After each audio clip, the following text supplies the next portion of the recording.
2022 Jeju Plus International Environment Forum Session 4 is going to start. Under the theme of mitigation technologies in post-plastic era, we are going to start the session.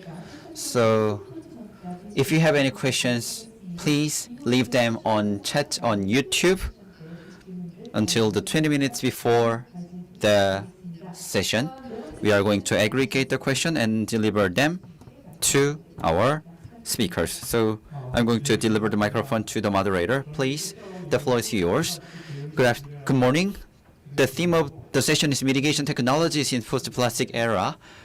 And we are 20 minutes behind the schedule, so I'm going to manage well so that you can have lunch on time. So let me introduce the first speaker, Senior Researcher Fellow, Young-Shin Kim of Environmental Technology Research Institute, Seoul National University of Science and Technology. She's going to talk about the current status of the plastic waste management and system. Please welcome her with a big hand. 네, 안녕하세요. Good morning. I'm Young-Shin Kim of Seoul National University of Science and Technology. I'm so honored to be here today. So before talking about mitigation technologies in post-plastic era, I'm going to talk about the current status of the plastic waste management and system. So let me start my presentation. So I'm going to talk about legal institutions and frameworks and how to solve issues.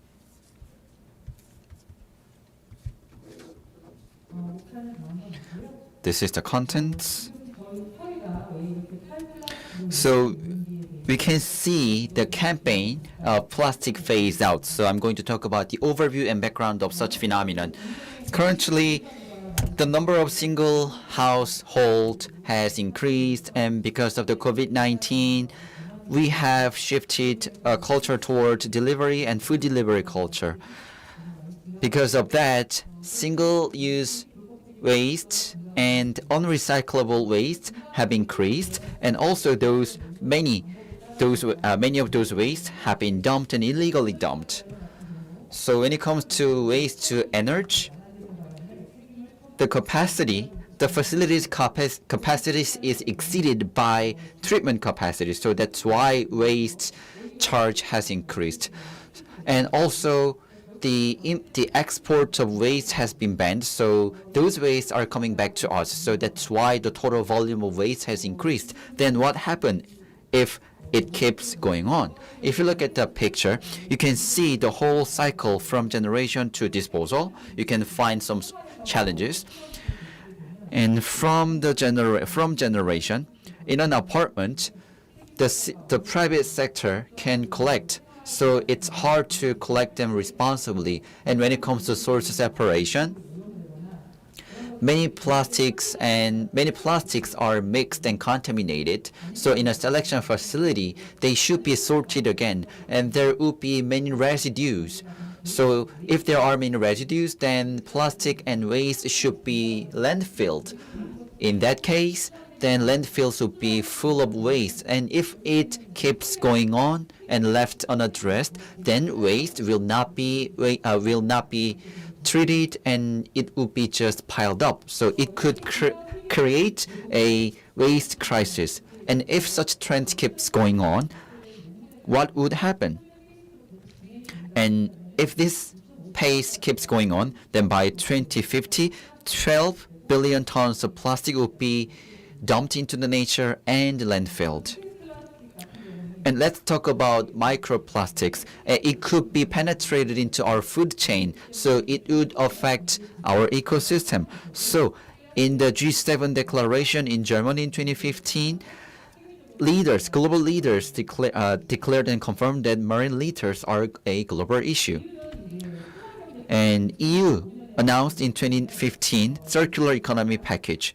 So production, consumption, and management of waste, and promoting the use of recycled raw materials.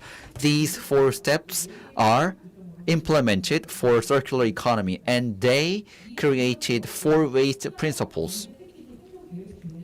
And among that package, there is a specific plastic strategy area. So for sustainable and safer consumption and to support production of plastics, they established plastic strategies. So major actions include eco-design and promoting plastic recycles, and they announced that about 75% of waste will be recycled by 2030. And 2018, the EU released new regulations. So large-scale hazardous plastic waste will be reduced through these regulations.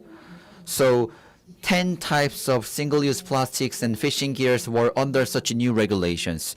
So you can see reduction of consumption, market regulations, so requirements on labels and product designs and EPR and collection targets. So raising awareness in many areas, there are many goals. And recently, in 2020 March, EU, as a part of policy document of EU Green Deal, they announced new circular economy action plan. So it includes making value chains life cycle from designing, manufacture, consumption, repair, reuse, recycle, and dismantle circular. So they aggregated regulations and initiatives. So to achieve their goals by 2050, they enacted Plastic Resource Circulation Promotion Act. It is about promoting plastic resource recycling. So from the whole life cycle of production of plastics, it has implemented this regulation from April this year. So far I have talked about why we should phase out plastics, and we just looked at how other countries do their work. So let's look at domestic legal frameworks for phase out of plastics. Let's look at acts regarding waste treatment in Korea. In 1986, Waste Management Act was enacted. At that time, the safety and safer treatment and disposal of waste was the first and top priority.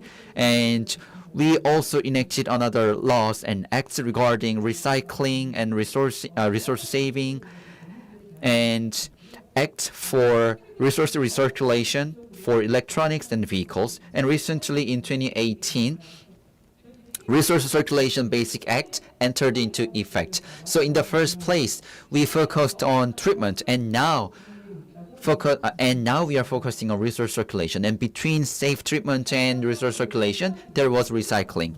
Then let's look at the flow of waste plastic. Plastic waste was generated and disposed. And there are 4 steps. So from the moment of production, plastics could be waste. So it is a production phase.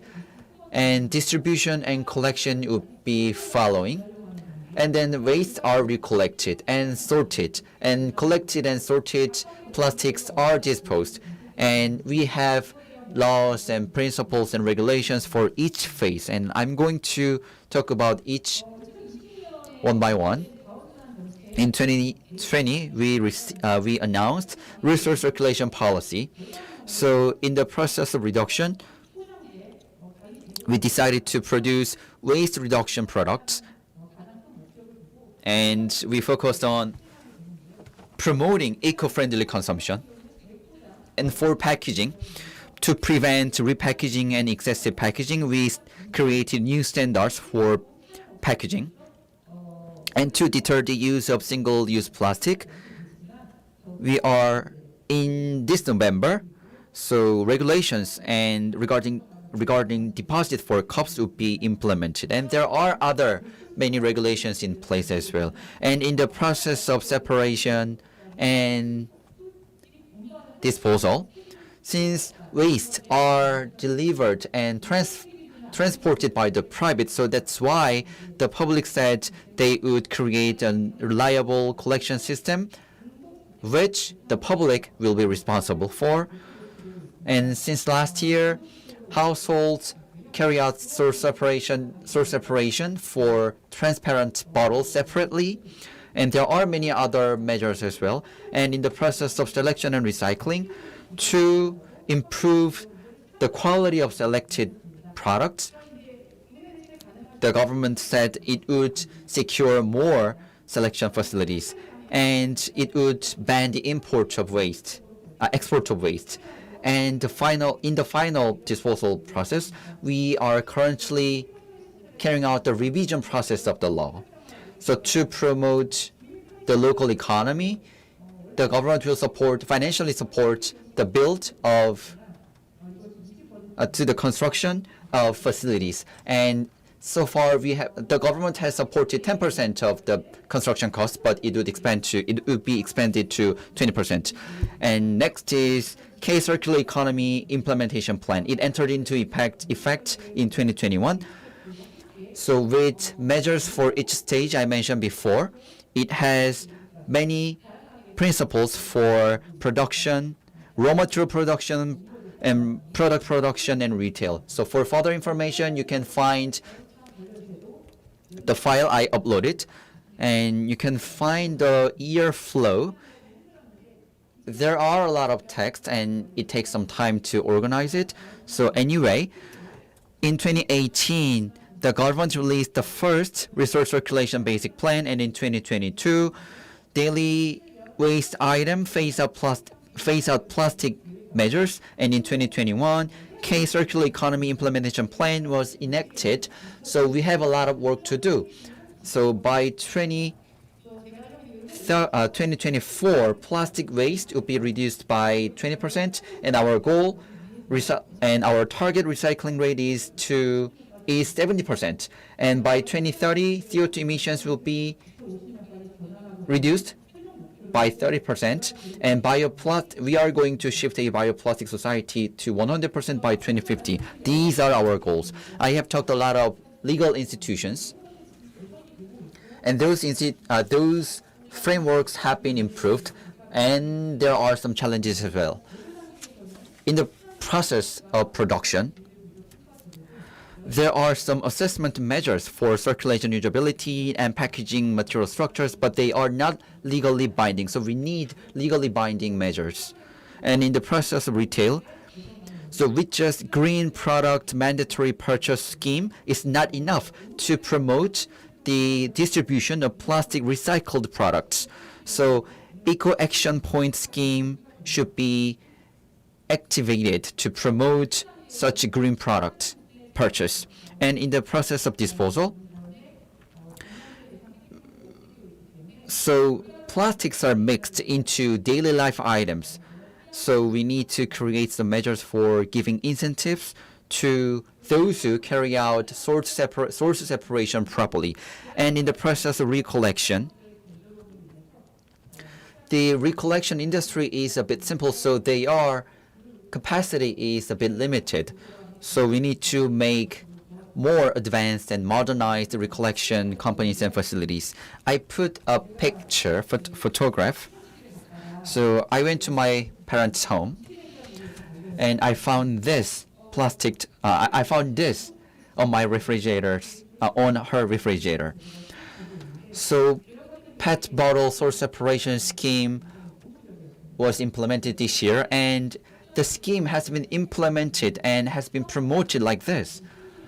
So to promote a scheme, we need participation of stakeholders, including the private, public, and citizens.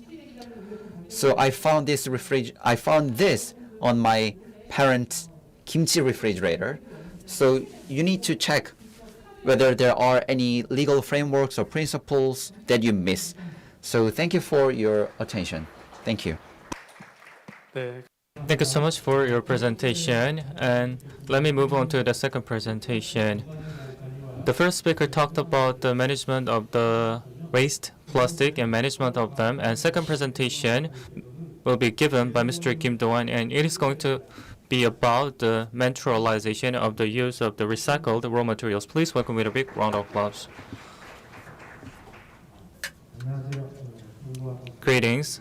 My name is Kim Jong-won from the Seoul National University of Science and Technology, and I'm going to talk about the analysis of current status and policy direction following the mandatory use of recycled raw materials. This is the content of my presentation: status of quo, mandatory use, and the policy recommendation to promote the use of recycled raw materials. First, the current status outside of Korea. As you know, the global environmental regulation has been getting stricter and stricter, and the plastic markets are required to use the recycled raw materials, including bioplastics and recycled raw materials. But bioplastic are kind of futuristic idea, and recycled raw material is more kind of present concept, which can be used in the near future. As you can see on the right side, PCR, post-consumer recycled plastic market, has been on the rise rapidly. As such, in order to tackle the climate change, we also need to recycle raw materials as well. As this graph shows, the plastic generation has been increased significantly, but recycling rate is only between 14 and 18%. So many people recognize the need of use of recycled raw materials, but there are some tackles: economic tackles, technical tackles, policy tackles.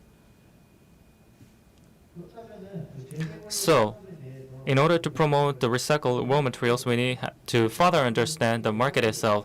There are 4 terms you need to understand. First is PCR, PCM, PCR. From PC on, pre-consumer material and post-consumer materials are jargons you need to familiarize with. Pre-consumer material are the materials used for the production and transportation before the products reach the consumers, like a byproduct, scrap, or unsold product. And post-consumer materials include the materials generated after the consumption. So those are the materials that can be used for the recycled raw material, or PCR. So outside of Korea, what kind of effort has been made to increase the use of recycled raw materials? Actually, these are quite famous. For example, in case of EU, they decided to use the raw materials up to 10 million ton of recycled raw materials, and in the future, 30% of the all raw materials should be recycled raw materials. And in order to increase the compliance level, the 0.8 euro per kilogram will be imposed as a penalty. In case of the Germany, they are very strict on the packaging, and it is mandatory to use the recycled raw materials specifically for the packaging. Likewise, the UK. So these global trends tells that the use of recycled raw materials are now mandatory in many parts of the world to reduce the use of the plastic as early as from the production phase.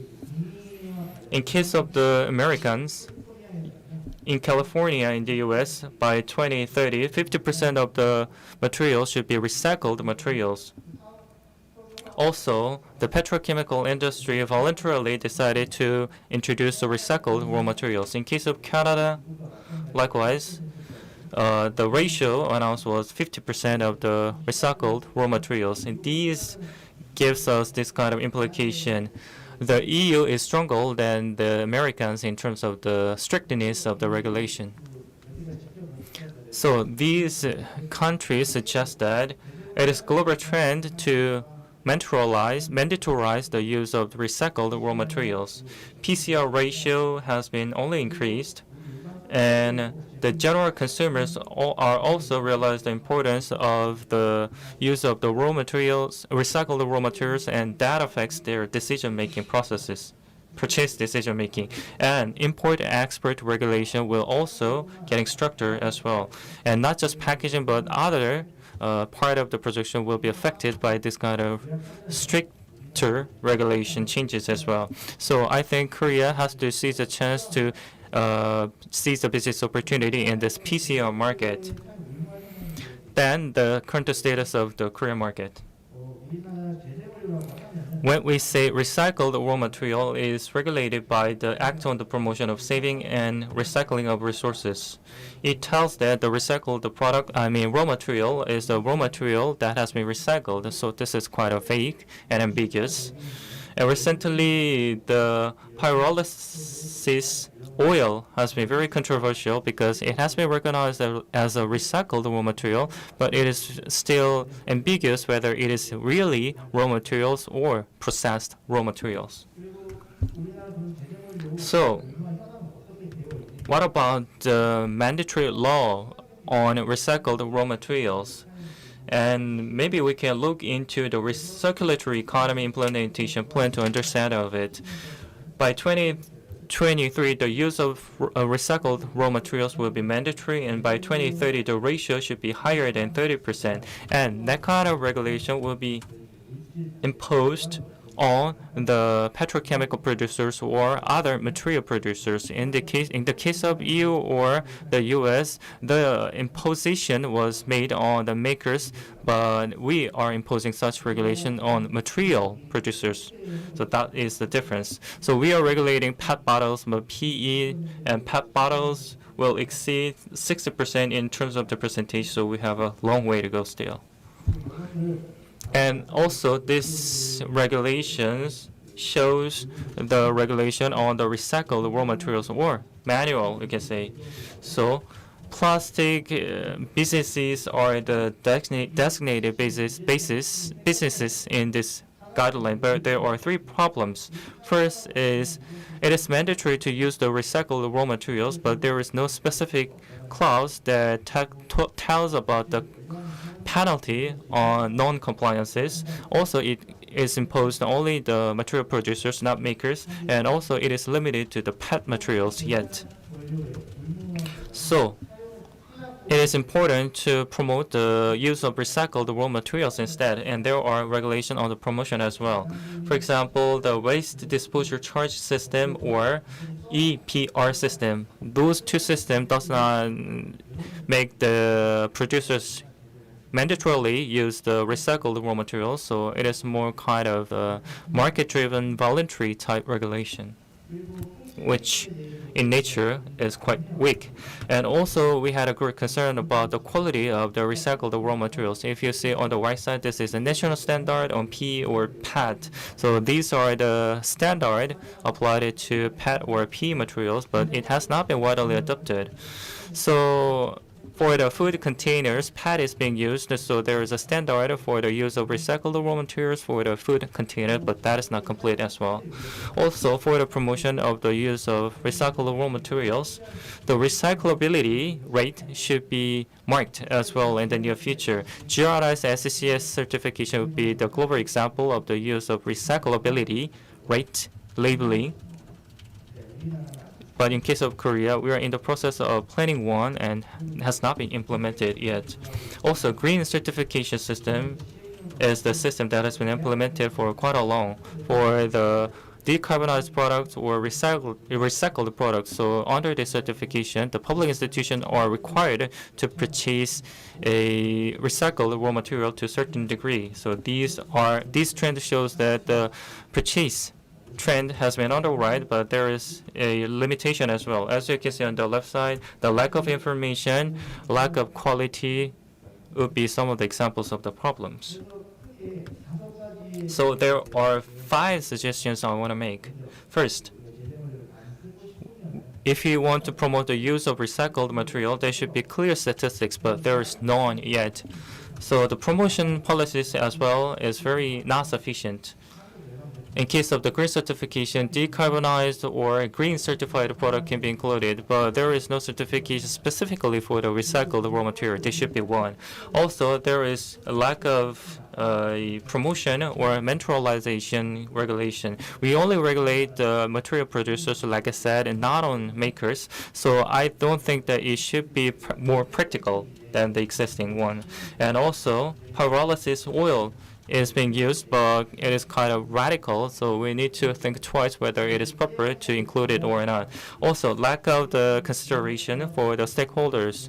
Of course, companies are required to take up its social responsibility, but they are not paying much attention to the responsibility of the consumers of the or municipalities. So I think we need to improve the governance structure as well. So first, we need to have a clear statistics on the use of recycled raw materials. So I tried actually out once. So these are the statistics generated by the Korean Circulated Information Support System. Also, I can access to the Ministry of Environment database, but it is very difficult to track the data in the middle. So we need to build a good statistic database so that we can track the usage of the recycled raw materials. Also, for the recycled product, those products should be promoted with the introduction of green certification system. When the recycled products are generated with a certification, more demands will be created, I believe.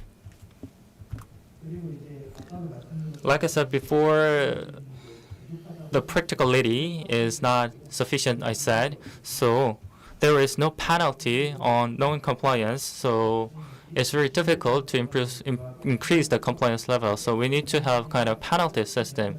So EPR, or waste disposal charges system, can be seen as a penalty system. However, we need to have the kind of different levels of incentive system so that we can give penalty or some incentive depending on the ratio of the recycled raw materials. Without that, the producers just increase the price of the product when they use the recycled raw materials. But instead of doing that, they can put those kind of information into label through a publicly recognized certification system. Also, depending on the number of the sales, maybe we can impose a penalty or incentive to the producers, and that kind of the amount of the penalty or incentive should be decided not by the number of the products sold, but by the product produced. Next, the green certification system. When the product is made of the recycled raw material, it should be also certified as the green product. And also, this is one of my key content of my presentation. Pyrolysis is very much widely used. So after elution solution is created, and that elution solution should be seen as recycled raw materials.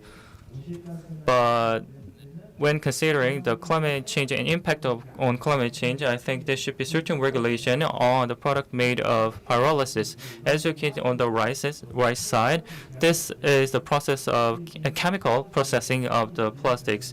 And green tells the physical recycling, and the red represent the chemical processing. But yield is quite high for the physical, and the yield is quite low, less than 40% or up to 80% in case of the chemical processing. So yield is quite low, and also it emits higher green gases than the physical recycling processes. So incineration certain percent and recycling certain percent, those kind of simple number is not enough. You need to go into deeper to understand how much carbon has been saved by each processes or processing, I mean. What about other countries? How do they deal with this pyrolysis problem?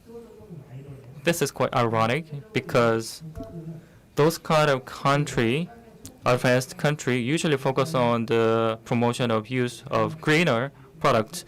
They kind of try to curb the use of not easy to recycled raw materials. So they are trying to minimize the denomination to minimize and numerator as well, the plastic solution, but I think we're more focusing on the denomination rather than numerators. So my suggestion is that we need to improve the regulation on pyrolysis. As you know, physical processing must be prioritized, as you well may be aware. But one common misunderstanding is that, let's say that we recycle the plastics. That does not mean that we need to produce recycled raw materials specifically, because if you want to make a plastic and if you have to use plastic anyway, you can just put that recycled product in it as it is. Or there is a concept called the selective chemical processing. When you use a pyrolysis, you use the solution and put it into it and use it as on the left side. It shows the usage of the solvent recycling. Solvent is put into the middle processes and plastic is recycled and used as a recycled product. That kind of process also should be tried as well. And then the chemical processing. And final result would be the energy recycling, because we are not lack of plastic, we are lack of energy. As multiple statistics shows, in Korea, the petrochemical industry is quite strong. If you say the indices, the production capacity is only 30% of the demand. I mean the 130% when compared to the demand. So what we need to reduce is actually energy. In order to improve the competitiveness of the PCR, we have to talk about the new raw material policies. So I believe that environmental taxation is not enough to curb the use of the plastic. So I believe that we need to mix the recycled raw materials and also the eco-friendly raw materials and mix them into one so that we can improve the economic feasibility of the use of the raw materials. And finally, like I said, each stakeholder needs to improve their respective system. The red mark circle represents the additional stakeholders that I added. Actually, you might think that those are the stakeholders in the previous diagram, but one key difference is the use of the mileage. In case of non-Korean countries, those kind of use of recycled raw materials are promoted mainly through the reimbursement system, like Germany, Netherlands. So that kind of deposit system and reimburse system encourage consumers to change their behavior, and municipalities and recycling businesses also getting helped by such incentive system. And by doing so, they can produce very high quality recycled raw materials. And waste managers and designated waste managers can produce can be provided with a high quality recycled raw materials. Like I said, designated businesses need to use the carbon trading system to improve the economic feasibility of total system so that they can use the recycled raw material not just because of the regulation, but because it makes economic sense. So that kind of recycled raw materials or products should be penetrated further with the improvement of the platform itself. This concludes my presentation. Thank you. Thank you very much for your presentation. So there is a change in the order.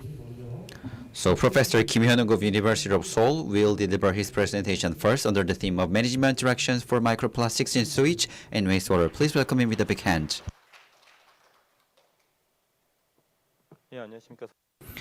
Hello everyone, my name is Kim Hyun-wook from University of Seoul. The topic I'm going to talk today is the microplastic and the wastewater. For the management, analysis should come first to understand the status of the core. Otherwise, we will not able to do the proper regulation. There are many analytic methodologies, but it is questionable whether it can be applied to the waste treatment facilities that we have today. So that will be the main topic of my presentation. As you know, microplastics, according to the current reports, are smaller than 1 micrometer even. Also, the size is getting smaller and the number is greater, and the risk is, of course, greater. There are many sources of microplastics, and we are exposed to such microplastics. And those microplastics stacking up in the environment as time goes by reduces their masses. However, the size is getting smaller and the number is getting greater. So that means that the time they spend in the environment getting longer, and the impact they make on the environment is also getting greater as well. In the past, in the oceans, analysis has not been done because of the limitation, so they just look into the surface only, but that is not scientific methodology to tell the truth, because the number and the concentration cannot be calculated just by looking into the surface. So there has been very much controversy, but the engineers like me always talk about the volume per number ratio. So if you see the recent examples, the studies that has been mainly led by the Ministry of Environment, on the water or tap water, per liter, 0.5 microplastics are found. But one limitation is the size of the microplastics. In the past report, the size of the microplastic was over 100 micrometer. What if the size is getting smaller? If you see this data, you can understand the number of the microplastics per size. Ministry of Environment and my institution did a joint research, and it tells that if the size is getting smaller, the number of the plastic that can be possibly found in a cup of the water is getting greater and greater, and the risk is larger, of course. In case of the bottled water we purchase, there are very large number of microplastics you can find. So through multiple methodologies, we understood that we were exposed to the microplastic risk. Why it should be the risk for human beings? Because we use the surface water as drinking water. These plastics in the slide are the plastics used in the market. 90% of them are used in the market, and they are all found in drinking water. And key here is that the density of these microplastics are very much close to the density of the water. So they drift all together. And when we intake the water and distribute the water, everything is included, goes all together. Also, in case of the plastics, the absorbent capability is very strong. So they absorb and hold other impurities. And because of such holding capability, everything is drifted all together along with the water. So there has been many studies on it, and there should be some health risk which is being evaluated. So I don't think that that kind of attached impurities will be naturally detached. But what matters the most is the analysis. Because basically, after doing the sample preparation should be done, and this kind of process is very much difficult and time-consuming in case of the microplastic analysis. But if you see this slide, when you do such analysis, sampling pretreatment should be done before the actual experiment. But you should first define the targets. The main interest of us is the regulation targets. So if that is the matter, and the slide will be getting complex, and the methodology that should be used is very complex. So the process itself is very complex, and these materials are very clean, should be high purity product. And also during the process of sampling, it is quite complex. A huge amount of sample will be needed. After doing the sampling, for example, this is one example. Let's say that you are sampling 200 liter of water. And in the process of doing sampling, you need to have multiple layers of filtering. And you need to change the filters multiple times to do the sampling. And that sampling process makes you cost 12 hours for sampling only. Also, actually in the past, in the oceans, we had many experiments, and the previous presenters did a lot of this kind of experiment, and the sample volume was quite small back then.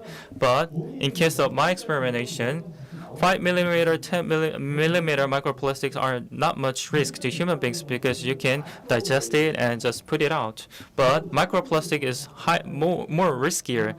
If the size is just 1/10,000th, the sample volume must increase at the same time. If you go to the sewage treatment facilities, you can get that kind of huge sample volume. Whether it is for regulation or for evaluation purpose, you cannot do anything because that kind of sample volume size is simply not plausible. But let's say that you have that kind of sample size, but still the analysis is very complex, as this slide tells. So this is quite a complex process of doing treatment and analysis. And these are the equipment you need to have. And the filter should be very small as well at the micro level size. But even if you have those kind of equipment, using micrometer size filters, those particles will be deposited onto the filters, and you need to use the microscopy to count the number of the microplastics. And that counting in case of the sewage or wastewater will take at least 2 days just for the sake of counting. And then these are the plastic samples we found in water we sampled. And also we need to understand the types of the plastic as well. By looking into each particle, this is a particle comes from this plastic, this type of plastic, so we need to do such classification as well. And in the process of the classification, actually those plastic coming from wastewater, the type of the plastics is not that much important, I believe. Do we need to understand the types of the plastics coming in? Because if you go to the sewage facility, all the organic materials should be analyzed, but that is not necessary, I believe. So what if we approach differently to manage the microplastic? Also, if you see the structure of treatment facility, the number of the particles would be 10,000 per liter, but actually 9 to 95% of them are treated well. But one interesting feature is that this is quite high efficiency, but this is possible only when the particle size is large enough. But if you see this data, most of the particles are removed in the aeration processes. So if the size is less than 30 micrometer, they cannot be processed. So the size of our concern might not be well controlled by this kind of facilities. So these are the critical mass that should be guaranteed to be treated in the treatment facilities, and we are looking into the particles whose size is less than 5 micrometer. So what do we need to do to treat those kind of small size particles? What can we do with the existing facilities? Maybe you can try the chemical solutions to put them into one big particles, maybe. But these sizes has not been studied much, so the history is so short, and I'm not sure whether the existing facility is capable of doing monitoring or doing some kind of evaluation of the treatment of the microplastics. I don't think that that is easy. Also, these are the examples of preliminary study on the sewage sample. So we sampled 100 milliliter, and the number of the particles are that many. If the size is getting small, the number of the particles is getting larger, like I said. So the existing methodologies should be reviewed, and we try to think differently. By working with the Ministry of Environment, we talk about the TOC methodology used for the organic materials. Maybe we can use the TOC to improve the quality of pre-treatment, and then we can improve the management of microplastic, we thought. So we suggested the use of TOC, and also we went through multiple experiments to test the concept of the use of TOC. And as you can see in this slide, actually, TOC outcome, these are TOC outcomes. TOC outcomes and non-TOC outcome, which employs the complex methodology, produce the same outcome actually.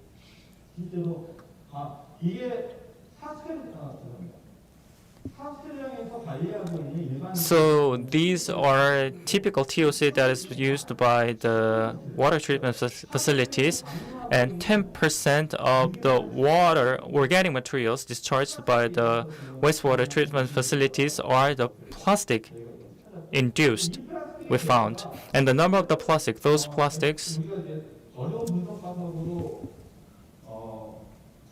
even if we use complex methodologies, produce the same trends and analytic outcome in terms of the effluent and influence.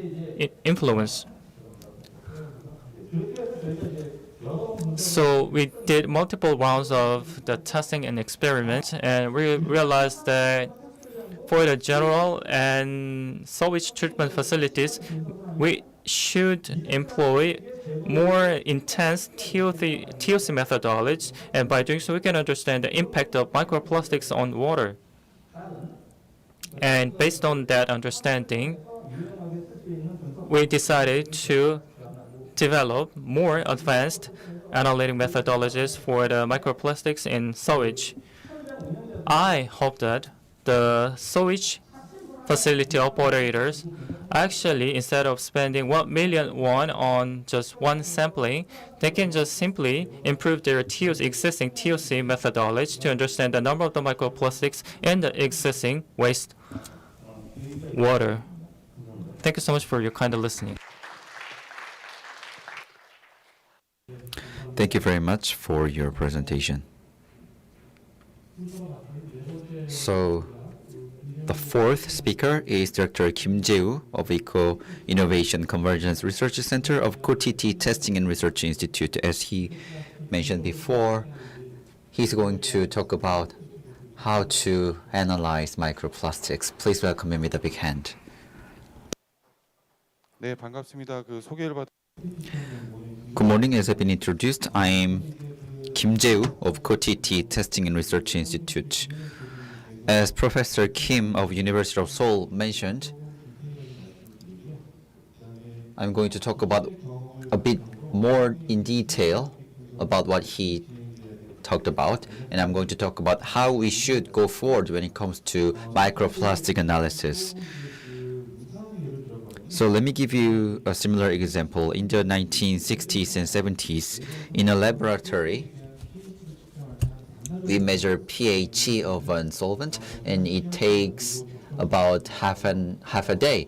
We needed to have reagent and materials, so it takes about a half day. But with just pole sensor today, you can sense and you can measure pH just within a minute. And to check rough pH, then you can see indicating paper.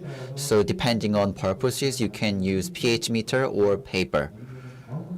Or for detailed and precise value, then you can get proper values with some inconveniences. But in a nutshell, currently microplastics have been analyzed with a lot of time and cost, unlike the past. So analysis for microplastics should be carried out depending on the purpose of materials. So recently, the media has covered a lot of issues regarding microplastics. And regarding microplastics, there are no regulations or standards. But recently, the media has covered issues regarding microplastics. So many people have concerned regarding microplastics. And you may have heard that we are eating a credit card every week. And also,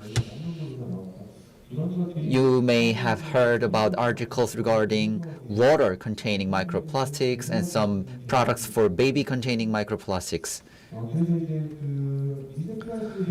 So regarding microplastics,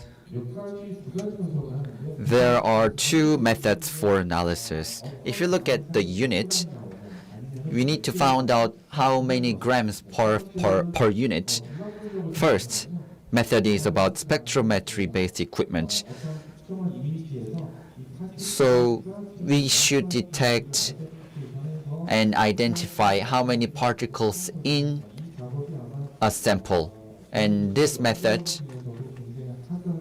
is a very hard job to do within our lab. So it takes 6 hours or 7 hours. So researchers had to spend time counting the number of microplastics in a sample. And second is pyrolysis-based equipment so that plastics can be pyrolyzed. And then in a specific polymer, there could be some monomer or indicator peaks. So such peaks can be identified, and then researchers can find what kind of types of microplastics are in it and how many plastics are in it. So if you look at the size of microplastics, we use micro for we use micro for the size of less than 5 micrometers, and we use FTIR for the particle larger than 20 nanometers. But recently, particles are becoming smaller and smaller. So with the current technologies, so micrometers, you can measure less than 5 nanometers, but smaller than so particles smaller than that are hard to be identified. And there are many institutions doing these analysis. And you can see analysis equipment. These are normal, ordinary equipment that has been used. And FTIR has been widely adopted. And Raman can measure very small particles, and PyGC and MS and TDGC and MS are not widely used by institutions, but some are trying to use those methods. So pyrolysis analysis equipment can interpret data. So we read manual and we read how to instruction regarding how to test, but it requires very expertise, specialized expertise. But FTIR or Raman, other than those equipment, are easier to use. So first we need to take samples, and then we need to pre-process it. So first of all, we need to remove impurities and foreign materials other than plastics so that we can carry out floating process and density flotation. And then we need to decontaminate the surface of the sample.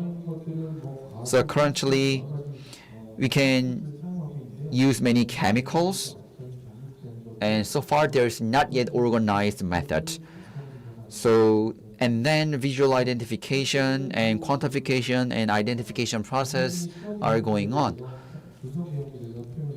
So you can see the analysis process. First, we need to carry out density flotation and filtration and carry out equipment analysis.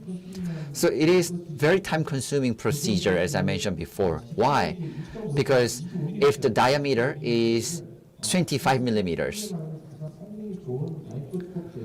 so microscoped FTIR can be used for mapping, and then spectrometry data can be received from the samples, but it takes an hour and a half to just receive data. So a machine alone should work for an hour and a half.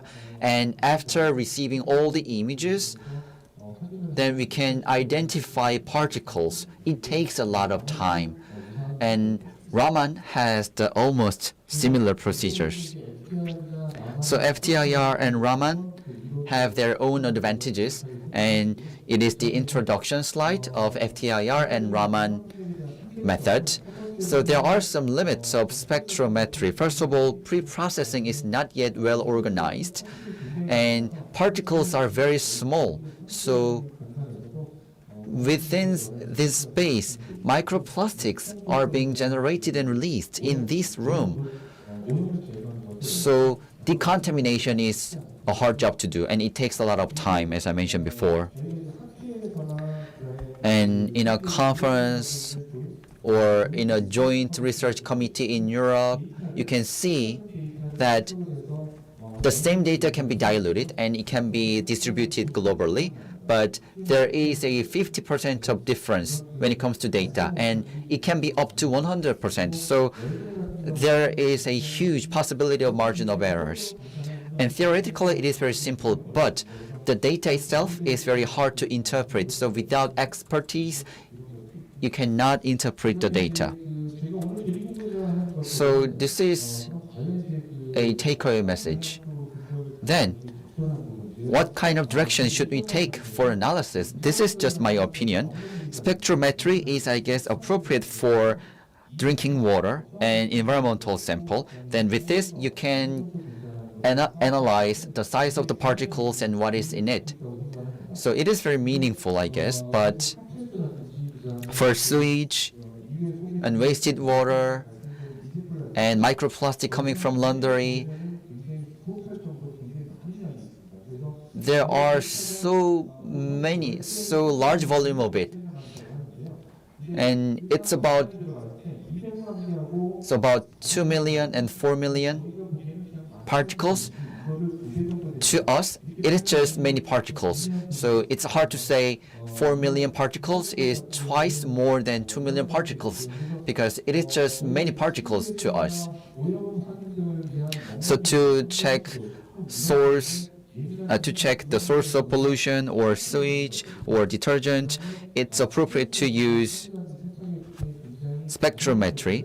And if there is a huge volume of microplastic in the samples, then you need to first check mass balance and you need to think about how to control the particles. And in that case, you need to use pyrolysis and you need to use methods to quantify the particles. I guess you have seen this picture a lot. The microplastic is generated the most from textiles and plastics and fiber, followed by tires. So in the area of fiber, there has been an international standard regarding microplastics, and you can see the 3 standards. First one is determination of fiber loss.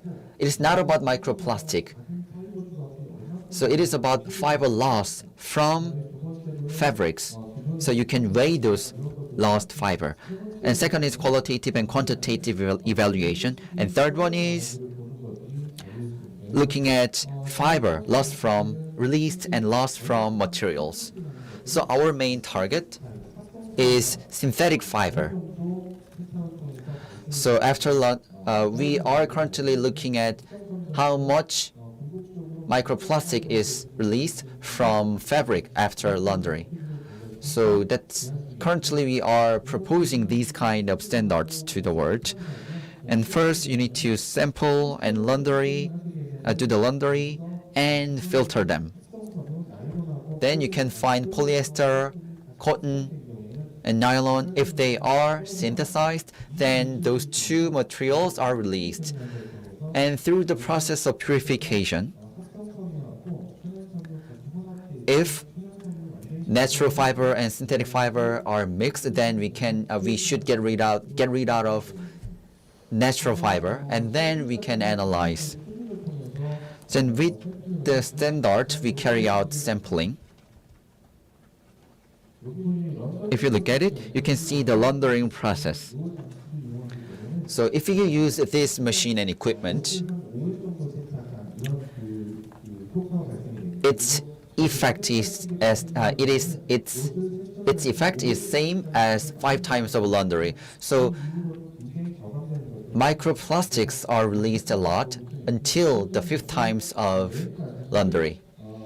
And in the last process, we filter and collect fiber loss. And the second one is purification.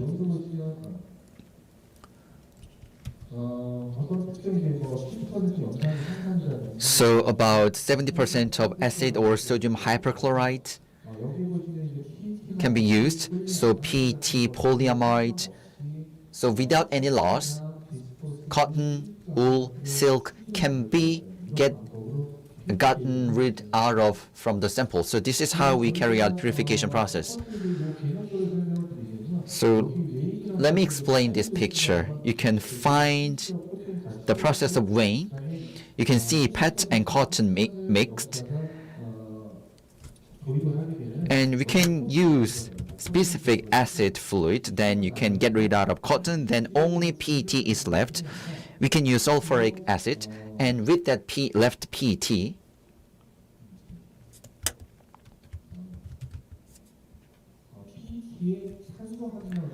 so we can check the carbon content of PET using TOC.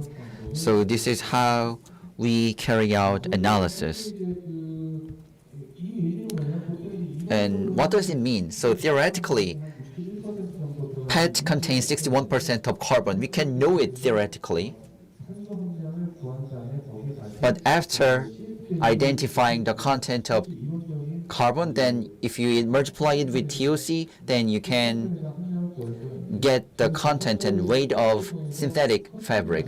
So cotton, silk, and other synthetic fibers have more than 90% of recovery. And there is an ISO standard table regarding cotton and fabric. So with these and with TOC analysis, we can carry out indirect quantitative test. So you can find the number of 107% and 94 and 93.8% of recovery. And cotton, polyamide, and other wool showed a great performance and results. Then we need to think about why these standards were created. Indeed, ISO 4484-1 was widely used for many countries in the EU, and filters should be mandatory equipped to the laundering machine in Europe. So how to assess such removal performance is assessed with these standards. So that's why we started identifying fiber loss for analysis. So with this method, in the textile area, working group 34, microplastics from textile sources, will be pushing for the registration of the standard as a global standard. So with this, I'd like to conclude my presentation. Thank you. Thank you very much for ending it on time. The next speaker will talk about a bit different topic. He's going to talk about how to produce aviation fuel from wasted plastic. So Professor Seo Jung-gil of Hanyang University will deliver his presentation. Good afternoon. I'm Seo Jung-gil from Hanyang University. I'm going to talk about how to chemically recycle waste plastics. In particular, I will focus on the types of recycling. So I will cover aviation fuel made out of waste plastic. So I'm going to talk about how the trend will go on. This is the content of the presentation. First, the jargon and target. Currently, we are using conventional aviation fuels. It's called CAF. It is called jet fuel or kerosene or gasoline. There are two types, kerosene and gasoline.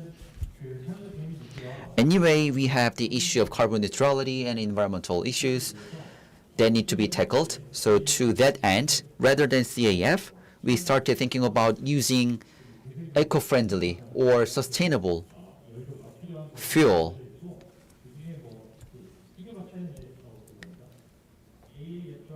And there is a jargon called AAF. So rather than oil-based oil, AAF emits less carbon emissions. Indeed, there are many types. Of course, you can use natural gas or hydrogen. But rather than those types, I'm going to focus on this with the conventional engine structure. So by blending, you can use sustainable aviation fuel. So which is I'm going to talk about. Of course, batteries or hydrogen, fuel cell, hydrogen turbines can be used. Of course, to use them, you don't have to change the structure, core structure of an aircraft. So you can increase efficiency and you can go green with this. So in accordance with the aviation industry commitment, there are 3 bold goals. So until a certain time, we need to increase efficiency so that we can you can reduce fuel consumption, and by 2050, we need to reduce CO2 emissions to 50% of what they were in 2005. So since 2014, there has been many studies regarding this. Oils have been refined to kerosene and gasoline, and kerosene and gasoline have been used, but now we are shifting to alcohol, methanol, and synthetic gas and Fischer-Tropsch response and pyrolysis, and sugar can be shifted to hard carbon. So there are so many methodologies proposed. And among them, 7 technical methods were approved by the international community, and major key players are airlines, and alternative energy producers. They are a leader in this area. Then let's talk about the commercialization and the reality. So usually in the North American region and Europe, there have been so many tests and pilot tests, and currently with Korean Air as a leader, oil refineries and other companies are preparing for pilots. And depending on types, the range of mix is a bit limited. So from 10% up to 60%, you can mix fuels. And other than that, there are other technological methods regarding AAF, and those technologies are under certification process. And there are 4 chemical structures so far we have identified: normal arcane or aromatic isoarcanes, or as you can see on the bottom side, aromatics or cycloalkanes can be used to produce fuels. What is notable is that no matter what structure it is, carbons can be used for aircrafts, but where can we get from such carbon? So it can be obtained from biomass, carbon dioxide, and waste plastics. It is quite an interesting paper. There is biomass, CO2, and plastic, and the study showed that what we can do with it. So CO2 can generate very simple chemicals for its complexity, but when it comes to plastic, indeed, it is produced from oil. So for fuel, I guess plastic is the best optimized one. It has many aromatics, and compared to biomass, it contains less CO2. So I guess it is a bit more appropriate for fuel production. So this is a general table. Indeed, turning waste plastic into AAF is not enough for carbon neutrality, but plastics can be reused and recycled, and in that recycling process, we can have some connection with the aircraft industry so that we can reduce a bit more carbon emissions.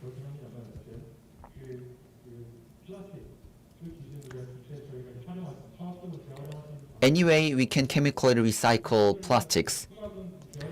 Of course, incineration is not recycling, but there are many methods for recycling. But most plastics are dumped into landfill, and very small amount of it is mechanically recycled. Then let me dive into a bit more detailed technological specifications. And usually, pyrolysis is a major method, and gasification can be used, and also solvolysis and hydrogenolysis are another methods. Of course, it is plastic polymers. So we need to think about depolymerization so that polymers can be broken into monomers. And if you look at plastic waste, they have similar energy like oil-based other fuels. So we need to think about how to dissociate these fuels so that they can be used for AAF. So overall, processes are chemical process, so it is engaged with high temperature and high pressure. So we need high temperature and high pressure conditions, so it creates a lot of CO2. So when it comes to chemically, we need to reduce temperature at the same time temperature while increasing yield. I don't have much time left, so let me shift the gear to pyrolysis. Pyrolysis is a widely adopted technology. So we don't have to sort the types of plastics. You can put all the plastic into one, and through this process, we can create various compounds. But compared to pyrolysis, but we need a high temperature condition, so it could have large cost. It could cost a lot, and also you can control the end product. So you can see feedstock here, which is plastic or plastic chip, and it can passes into a specific layer, then it can be used for jet fuels. And among many processes, and in particular in pyrolysis, oil-based fuels should be refined. So pyrolysis can be done, and purification also is being done at the same time to increase the yield. But in a bit less hotter temperature, you can do solvolysis. So depending on solution, it can be hydrogenolysis or it can be methanolysis, depending on solvents. So PET has many aromatics, so it can be used for AAF. So it is highly likely to be used as AAF. So you need to select a proper and appropriate solvent so that you can do depolymerization better. And you can use hydrogen, not solvent. So it is called hydrogenolysis, so that you can create selectively carbon range that you want. And other than pyrolysis oil, solvolysis oil, and hydrogenolysis oil,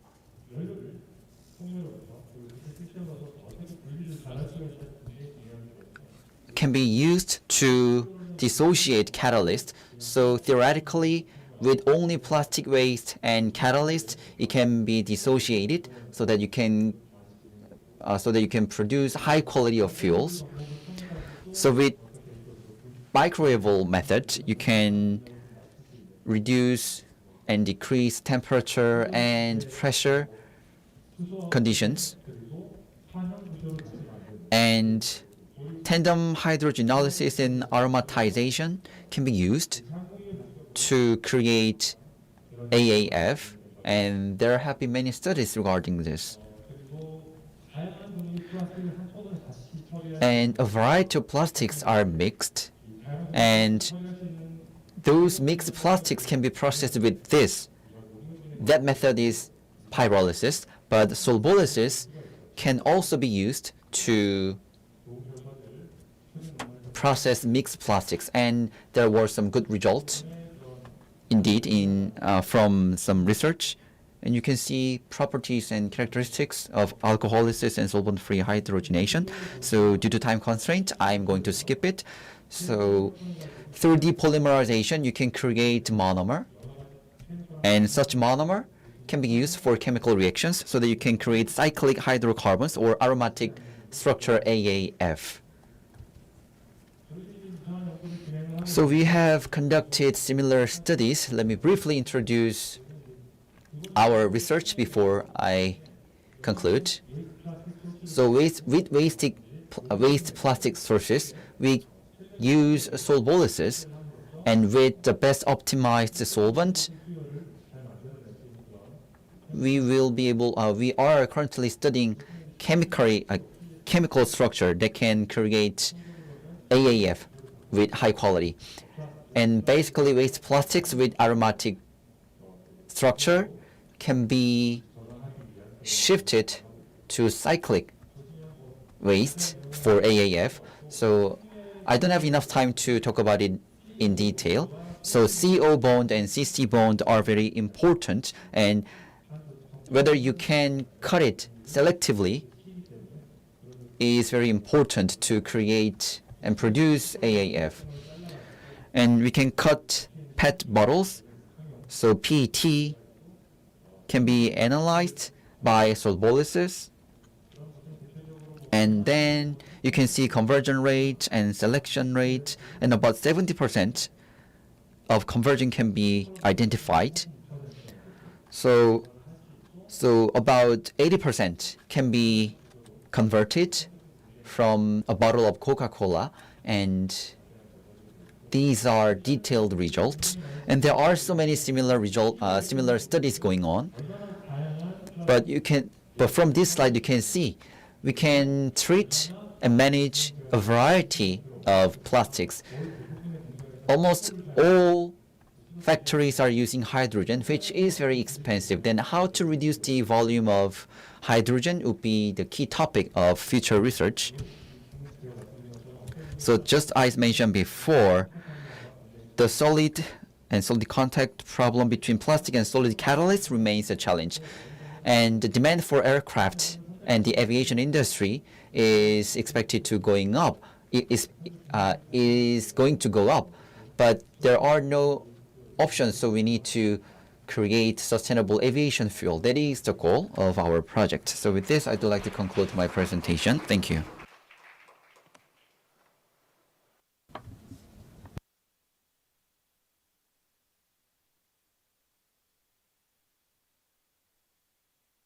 This is the final presentation. My name is Sang Byung-il from Hanyang University. The topic I'm going to speak today, of course, a lot has been said regarding plastics in the previous presentation, but for the treatment of facility, the raw material that we use has not been biodegradable, so that caused many problems relating to plastic. So I'm going to talk about the biodegradability in a non-academic, more kind of general way as much as possible. As you well may be aware, a lot of presenters already emphasized the importance of climate change, battle, and sustainability. But the plastic, especially the microplastic issue, is not an issue of climate change, but besides microplastics, sustainability, carbon neutrality, if you put all those into perspective, you can see various opportunities you can seize, and those all subjects are very much indirectly related to climate change, because in the process of producing, consuming, and recycling plastics, carbons are emitted, and that kind of carbon reduction we can achieve cannot be ignored, actually. As you know, carbon circulation or carbon neutrality is a concept that use biomass. Biomass is critical because carbon neutrality and carbon circulation cannot be done without this storage or carrier called biomethane. Through the photosynthesis, CO2 is emitted into the air, and then it goes through the photosynthesis once again, and biocarbon and biocirculation is very much important in this process. And also PLA is a concept you might be familiar with. PLA comes from biomass. So this is one of the most representative biodegradable and widely known biodegradable plastic types. There are 5 biodegradable plastics, and one example is PLA, and this shows why we need to use PLA. However, these reasons, like I said, are not just for carbon neutrality or carbon circulation, but for the others as well. First is that it made of the renewable sources, and we always talk about the carbon footprint, so it reduces the carbon footprint as well.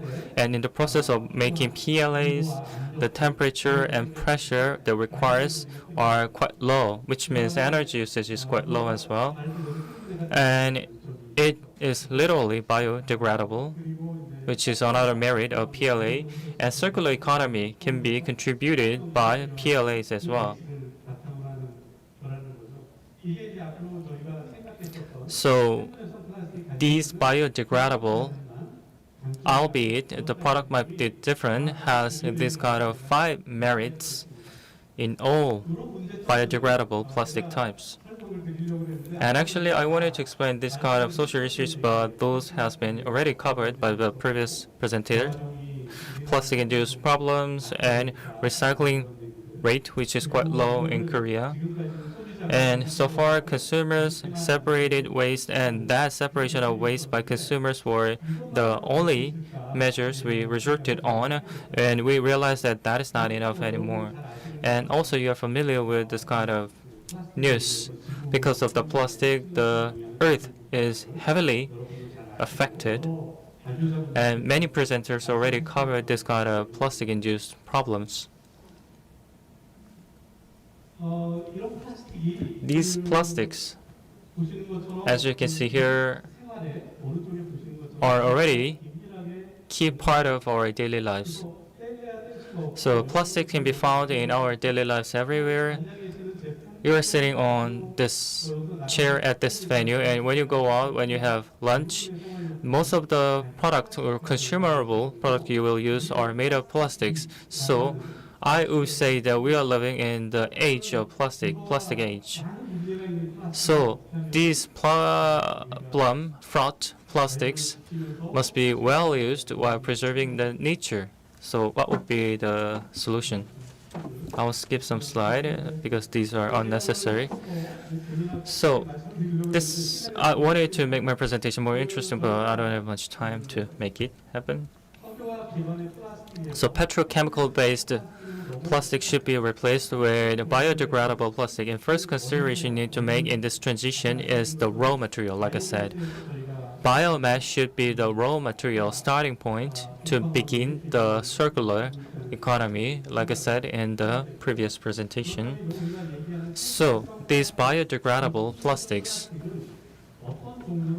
what are the types of biodegradable plastics? If you do this quartile diagram, you will understand the composition of it. There are 4 components.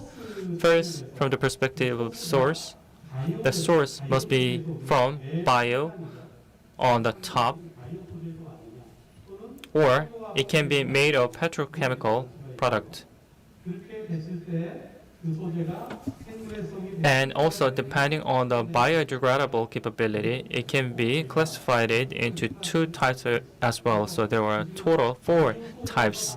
So from bio raw materials, plastics can be either biodegradable or non-degradable. So this shows that the product made of biodegradable, not necessarily all biodegradable.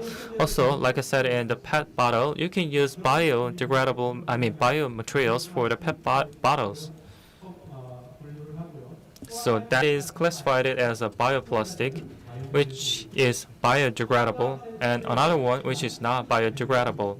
Also, even if it was made of petrochemical materials, PCl or PBAE, lactone, are biodegradable. So these are biodegradable despite it was made of petrochemical materials. So this quantile are called or classified it as a biodegradable material as well.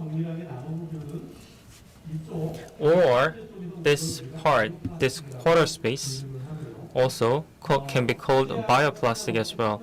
Regardless of the raw material used, if it is biodegradable, it is classified as a biodegradable plastic.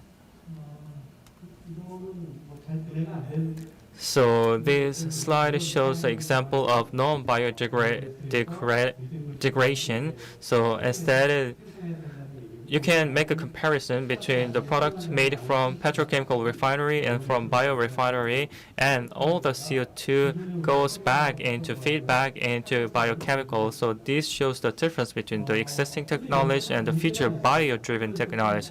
But one problem here is that if you use bio-driven product, you can have two scenarios. The one scenario that you use this kind of product on land and on oceans. If it is on land, Korea has very good proper waste separation system, so they are not disposed randomly. So when it comes to on land, although there is a concern, but we don't need to have a huge concern, at least in Korea. When it is disposed randomly, it will be drifted by the rainwater and goes all the way down to oceans. For example, the mask you can see in the oceans are example of such random drifting. So biodegradability on land is critical from that perspective. So biodegradability has been analyzed for such plastics. For example, within 180s, 90% of the product can be decomposed. If that's the case, that has an excellent biodegradable quality, and that excellent biodegradable quality might not be excellent that much when it is underwater. It takes longer time to be fully decomposed. So this might be the different story that we imagined. So biodegradable product is the product that is well decomposed, but that might not be the case depending on the location of the waste. For 3 years, bioplastic degradable plastic bag has been put on the water for 3 years. And also, it turns out that this PLA product has not been decomposed at all for that 3-year period. So theoretically, it should have been decomposed. However, in nature, it's not, depending on the condition of the location. So what do we need to do with this kind of product? Carbon neutrality and biodegradability, this kind of concept were applied to it, but it has not been decomposed. So maybe it is time for us to rethink whether we gave enough consideration to this kind of product. So we need to improve the processing capability and also the biodegradable conditions to improve the biodegradability of the product. So recently, many researchers look into the mechanical properties and the biodegradable properties of the multiple product from the production phase, from the selection of the source of raw materials. And they argue that that kind of consideration must be given from the very beginning. And same consideration is being given in many different markets and industries. And one thing I'd like to highlight today, among others, would be actually two highlights I want to make is that these microdegradable plastics are sometimes degraded by microorganisms, and the type of microorganisms engaged in such degradation and the conditions of the degradation, depending on the type of the microorganism, must be fully analyzed, and that kind of condition must be fully maintained. And if it is difficult to maintain such condition, we need to also understand what could be the solutions or processing that maximize the degradation by microorganisms. Also, multiple conditions must be tested so that we can predict the possible biodegradable capability of the product. Depending on the product type, sometimes the degradation can happen very slowly, but sometimes it does not cause any problem. So that kind of condition-specific mathematical modeling or simulation technology must be developed as well. I have only 3 minutes left, I think. Okay, if that's the case, let's say that we have a biodegradable product in Korea. What do we need to do with this kind of product? Like I said before, biodegradable plastics must be degraded in nature, of course, and most of the technologies and concepts were given by the US, and it is often called composting. But as you know, we have so many agricultural sites, but composting from this kind of product are not much known well. So if the composting comes from the biodegradable plastic, must be well recycled. So, but what if there is a food waste that tarnished the plastic? You need to use huge amount of water to clean it. So that is meaningless. So like in the case of the EU, we need to have our Korean-specific composting technology that meets the requirement of Korean regions. We have Gimpo landfill site and metropolitan land site, but they reach their full capacity, so landfilling is not an option. So I think we need to use the biogas to do the anaerobic treatment. Composting is not very common in Korea. We just to make a compost at all, and that's all.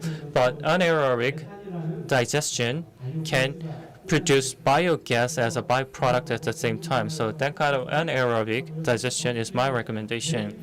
There are 106 or 110 sites of anaerobic digestion facility site. So we can put all the plastics into those facilities so that we can recycle hard to be recycled plastics. So we are very active in doing research in this field, and we are always speaking with the government to make it happen, because these plastic bottles and plastic films are not very much recycled because of the contamination. So that kind of contamination can be solved if you have anaerobic digestion facilities and make energy out of it. Another possible solution is that these are the things we can use, assuming that plastic cannot be recycled. Actually, we can draw the monomers out of the wasted plastics so that we can create chemicals out of it, or like Professor So said, we can create a kerosene out of it, or we can make other types of biochemicals with it. So that kind of research has been done in multiple point of value chains, actually. As you can see in this slide, Korean companies, non-Korean companies are doing research to produce something meaningful out of wasted plastic. This is almost the final slide. So when we go grocery, maybe a huge amount of people might use disposable plastic bags, which might be biodegradable. So if it says it is biodegradable, you should dispose without any worries, but it's not the case, because those products are not certified as that it can be composted. So that kind of final stage treatment, including anaerobic digestion process, must be fully validated so that the consumers just freely throw the biodegradable product without any worries. So multiple topics has been discussed for the biodegradable plastics, and more can be talked regarding carbon neutrality and carbon reduction. But what matters the most is the timing and the direction we need to go forward. Even if we have a huge investment at the beginning stage, if we have a right direction, we can make a success, I believe. So we are at this International Environment Forum, and likewise, we are continuously talking about multiple issues relating to plastics. And in order to hand down the nature intact to the next generation, we need to make the right decisions into the right direction to make a happy society for my generation and for the next generation. Thank you so much for your kind listening. 저희가 시간이 Since we are behind the schedule, I guess we do not have enough time for discussion. Since our session is a bit academic and our session covered policies, so I believe we need some time for discussion. So I'm going to give the microphone to Professor Bae Jae-geun. Good afternoon, ladies and gentlemen. We are behind the schedule. We are very much behind the schedule, so I don't think it's enough for discussion. So I'm going to deliver my comments and aggregate all the presenters' opinions. I guess that's right. I started from waste.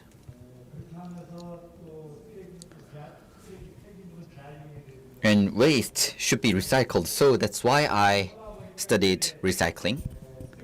And then, since there are so much portion of plastics in waste, so that's why I started paying a bit more attention to plastics.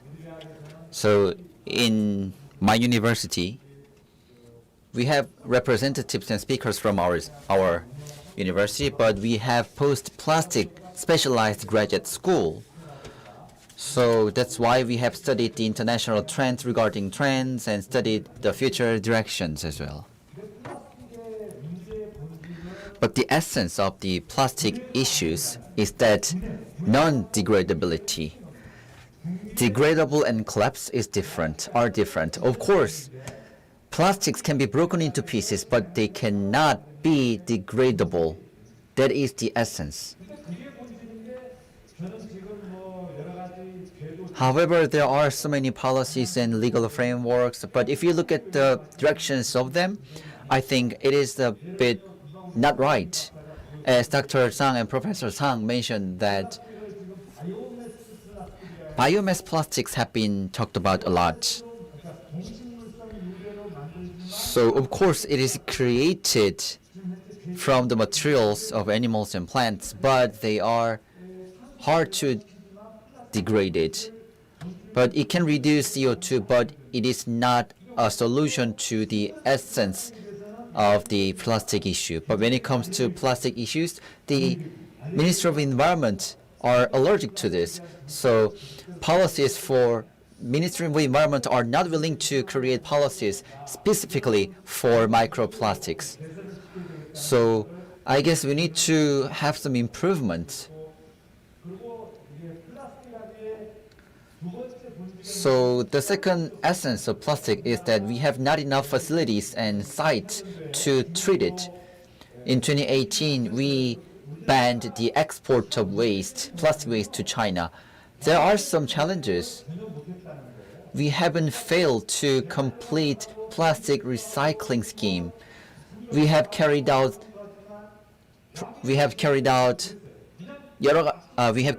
a lot of processes, but we just compressed plastics and exported them to China. But if you look at the current status, there are so many regretful situations. We need to, first of all, we need to do source separation, and it can be sorted, and we can create pellets. But those plastics and pellets are all exported to China. So he said we need to promote the PCR industry. The previous speaker said. But in Korea, we have carried out source separation actively, and they should be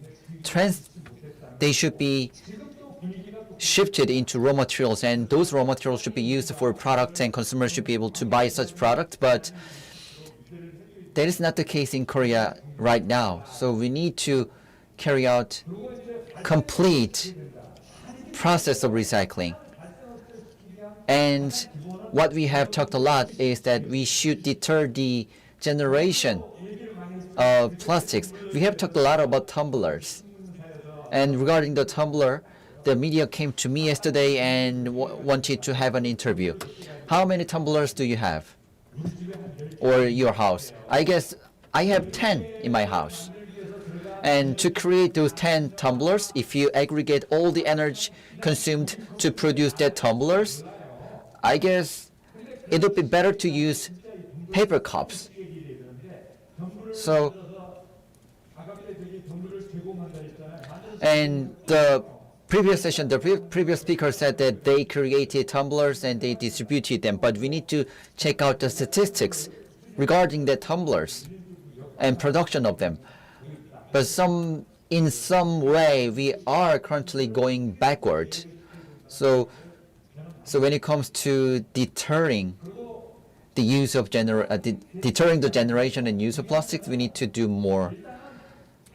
And plastic policies. Of course, plastics are generated. We need to make sure that those plastics are not leaked into nature. To that end, the most important is that we need to thoroughly separate waste and collection and recycling. Otherwise, we need to do reuse. So if we make sure that those processes, then plastics are not leaked into nature. So we are good. Jeju Island is good at sorting and deliver and recycling. The biggest problem is that plastic waste coming into the shore of Jeju Island. We need to think about how to collect them thoroughly and how to recycle them and reuse them for raw materials.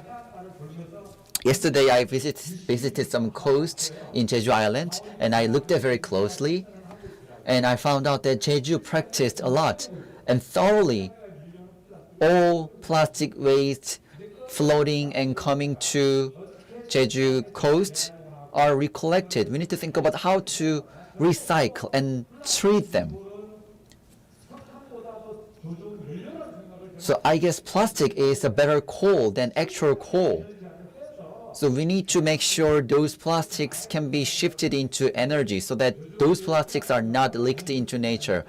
So we are currently talking about plastics reused, recycling it to energy, but there are some opponents of it.